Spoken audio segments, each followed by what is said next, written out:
maghrib isya itu kita pasti ada kegiatan yang tidak bisa kita tinggalkan, boleh cari waktu yang lain.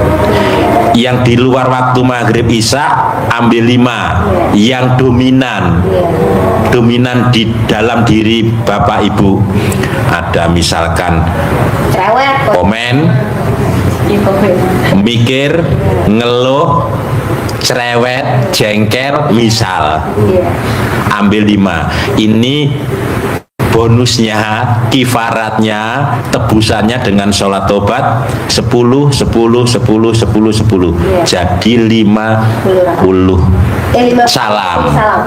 Waktunya di luar itu boleh habis subuh sampai dengan mau tidur jam 10, jam 11. Cukup itu dicicil, boleh diangsur lah, biasa ngangsur kan. diangsur. Kalau mau cash ya cash langsung boleh. Kenapa ini harus kita lakukan? Ini untuk membuka tabir penghalang rezeki kita agar kita jadi positif. Ilmu yang disampaikan Pak Haji, uang ngejar kita, ini caranya. Kalau positif pasti yang positif yang datang, rezeki yang masuk. Iya, kalau di dalamnya ya. Contoh kupu-kupu.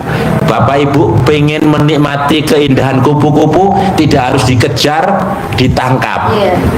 Rusak. Capek. Waktu panjang. Melelahkan. Terus frustasi. Tapi kalau kita tanam bunga-bunga, bikin taman bunga di sekitar rumah kita, di dalam hati kita, kupu-kupunya yang datang, sehingga kita tinggal menikmati. Kenapa sifat busuk tidak boleh ada di diri kita? Ilustrasi Pak Haji mantap itu. Seperti hanya kita punya kandang ayam, sifat busuknya itu adalah musang. Ayamnya masuk enggak? Enggak mau masuk. Ayam masuk kandang enggak mau. Kenapa? Di dalam kandang ada musang. Musangnya dikeluarin dulu, baru aku masuk ke telur. Dapat rezeki kita. Gimana mau nikmatin telur? Orang dalam ada musang. Ayamnya hilang, telurnya enggak. Gitu.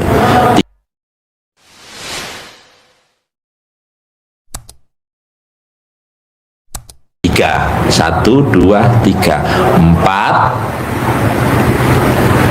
Tidak boleh berdebat.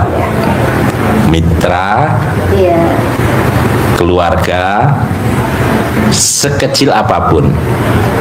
Karena kata Rasulullah, orang yang paling dibenci oleh Allah adalah orang yang suka berdebat. Kenapa orang berdebat dilarang oleh Rasulullah? Karena timbul permusuhan. Hatinya tidak bersih lagi. Kita sudah bersihkan itu semua, sering berdebat, kotor lagi. Betul? Iya, maka tidak boleh berdebat. Karena itu tadi paling dibenci. Siapa yang membenci? Allah. Kalau dibenci Allah berarti yang datang murka dong. Bukan rahmat, bukan ridho Allah yang datang ke kita. Ini harus kita bersihkan, kita hindarkan. 4, 5. Yang kelima ini agak-agak berat, lumayan berat. Apa tuh? Berat, lupa. Ini lumayan berat. Bapak Ibu tidak boleh mengingat-ingat, apalagi menagih uang yang ada di luar. Investasi yang pernah kita investasikan diberikan sebesar 3 miliar. Ikhlas. Alhamdulillah. Dilegowo, dilupakan. Anggap aja kita lagi belajar investasi. Belajar kan nggak murah kan? Iya. Jadi jangan diingat-ingat lagi kalau kita pernah investasi ayam gagal. Iya. Kita pernah investasi ini gagal, jangan. Ya. Umroh. Kalau orang punya utang boleh diingetin. Nggak boleh. Nggak boleh. Nggak boleh. Ingat saja nggak boleh, apalagi nagih. Nggak boleh. Nanti ditajamkan lagi sama Pak Haji ya. Jadi tidak boleh mengingat-ingat masa lalu. Jadi utang, orang yang pernah menipu kita, orang yang pernah mendolimi kita, orang yang pernah PHP kita, udah tatap masa depan. Kita hidup di 3 masa kan? Mas Sidik, Ya. kalau dengan ingat sama mantan terindah, Ingat sama mantan. Namanya ingat sama si bangsa. Mantan tuh bangsa. Nggak boleh ya Pak Haji. Nggak boleh. Tatap Mantan masa tuh udah kita urusin, udah kita sayang-sayang, kita empong-empong. Dia pergi.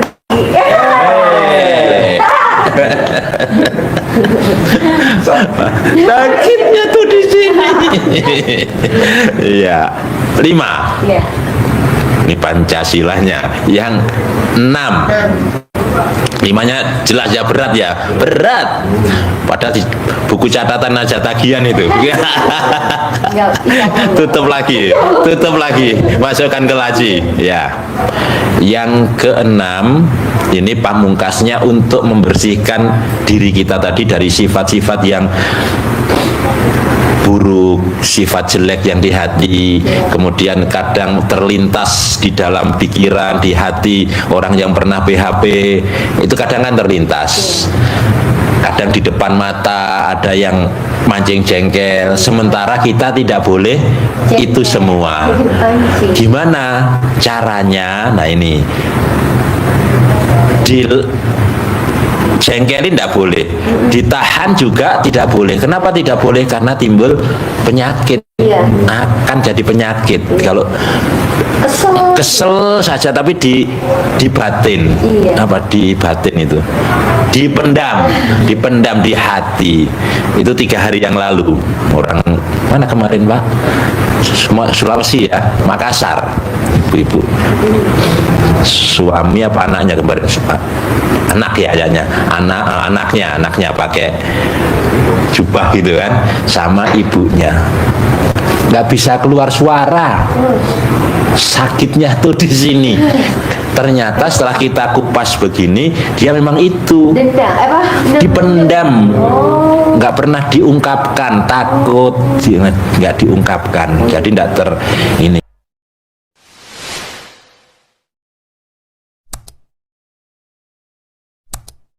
Dipaksa sama Pak Haji, ngomong, keluarkan, keluar suaranya. Ya Allah.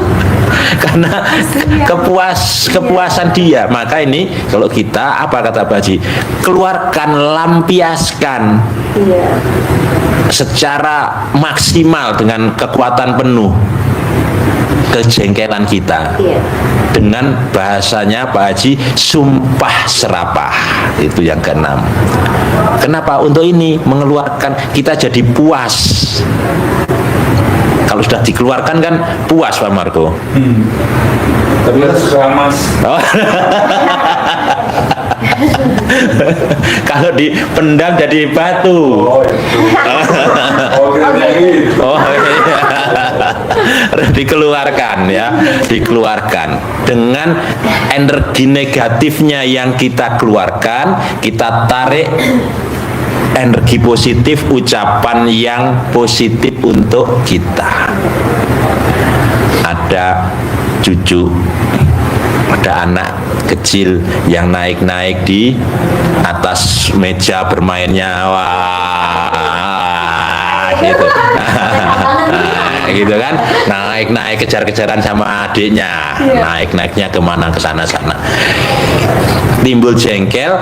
Kalau ucapan kita salah dan itu manjur dan pasti majur dan diijabah.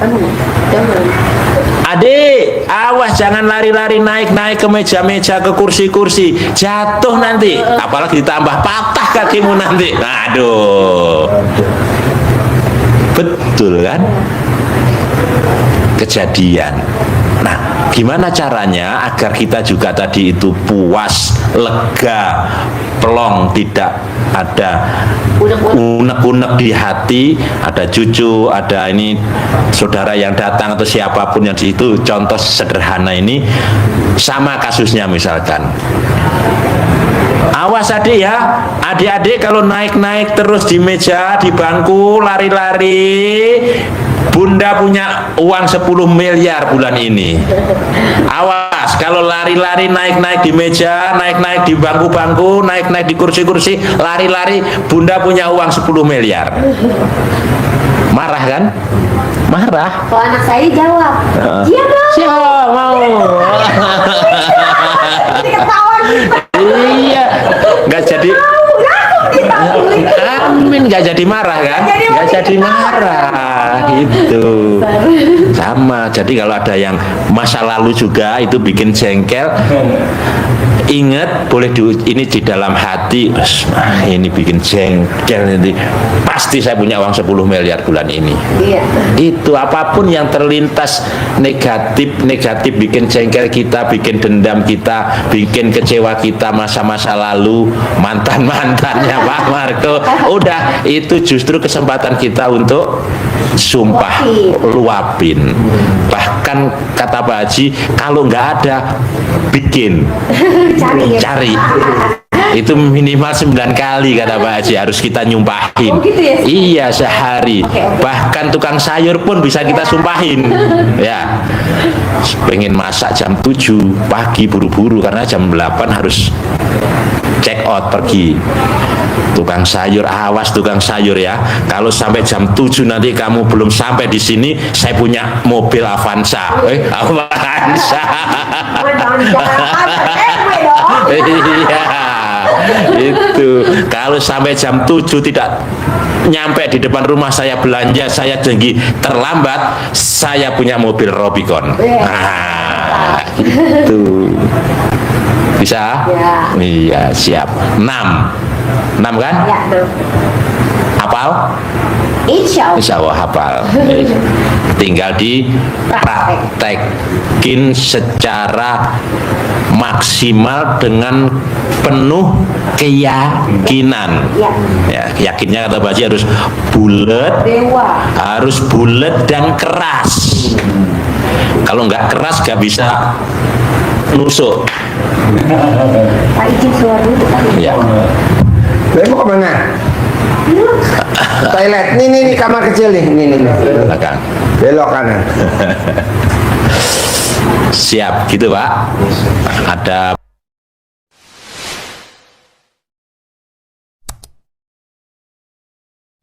pertanyaan? Jawab Pak Marco nanti. Dari 6. Ada sama kakak saya memang satu frekuensi ya kalau untuk ilmu seperti ini. Jadi saya pernah ikut PPA, pernah ikut market rezeki, apa workshopnya udah sering jalan. Jadi kita berusaha gimana ya supaya lebih baik. Iya. Apapun itu, semua sumber ilmunya kalau menurut kita baik, ya coba. Iya. Sama berarti. Magnet rezeki itu kan juga menjadi kita sebut untuk menjadi motivasi ke tamu RDIY juga yang dipraktekkan Pak Nasrullah sholat tobat 57 kali beliau sukses cair. Nah, alhamdulillahnya sama. Bapak juga sudah pernah belajar di sana, masih harus belajar ke berguru memantapkan.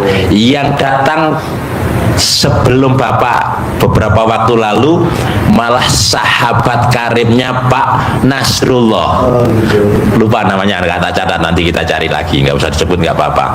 Datang berdua sama suami istri, kita arahin untuk sholat tobat begitu kayak seperti Pak Nasrullah sampaikan. Iya Pak Haji, Pak Nasrullah itu mitra bisnis sahabat karib saya. puskesmas juga masih diminum, ya jadi Gak nyambung. nggak nyambung gitu akhirnya sudah, jadi harus fokus memang seperti Iya. itu ya. Tinggal dipraktekin dari yang 6-6-nya, mana yang perlu ditanyakan, mana yang susah bisa disampaikan ke Pak Haji, monggo. Nah, dari yang 6 yang mana nih yang susah dipraktekin kalau boleh tahu saya? Dari yang 6. Nerima takdir Tuhan, bangun jam 00, senyum mandi pagi, tahajud baca Quran 12 juz, sholat tobat 18 kali plus yang 50. Tidak boleh ingat-ingat investasi yang nggak jalan, duit kita di luar. Nggak boleh berdebat atau adu argumentasi. Paksain gimana caranya terkabulnya dengan nyumpahin.